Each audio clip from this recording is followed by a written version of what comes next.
Hi అండి. ఈ video ఏంటంటే నేను గ్లాస్ ఐటమ్స్ అవి ఎలా ఆర్గనైజ్ చేసుకున్నాను ఏంటి అవన్నీ వీడియో అనమాట. ఇది లాంగ్ వీడియో నా ఛానల్లో పోస్ట్ చేశానండి. ఎవరికైనా ఇంట్రెస్ట్ ఉంటే కనుక వెళ్ళి చెక్ చేసేయండి. నా ఛానల్లో daily vlogs, daily shorts, healthy tips, beauty tips, cooking vlogs, reviews అన్నీ ఉంటాయి. నా లైఫ్ స్టైల్, డైలీ రొటీన్, మా పిల్లలది అందరివి ఉంటాయన్నమాట. చూసి సపోర్ట్ చేయండి.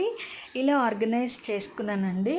అన్ని గ్లాస్వేర్స్ మొత్తం 2 కబోర్డ్స్లోకి వచ్చేసాయన్నమాట. యాక్చువల్గా ఈ పని ఎప్పటి నుంచో చేయాలనుకుంటున్నాను, అలా పెండింగ్ అయిపోతుంది. సో నాకు ఈ గ్లాస్వేర్ ఐటమ్స్ అవి వాడడం అంటే భలే ఇష్టము, కానీ రెగ్యులర్గా యూస్ చేయలేనండి. ఎందుకంటే వాటిని మెయింటైన్ చేయాలి, విరిగిపోతే మళ్ళీ అదొక డబుల్ వర్క్ కదా. ఫుల్ వీడియో ఛానల్లో ఉంది, వెళ్ళి చూసేయండి. Bye bye.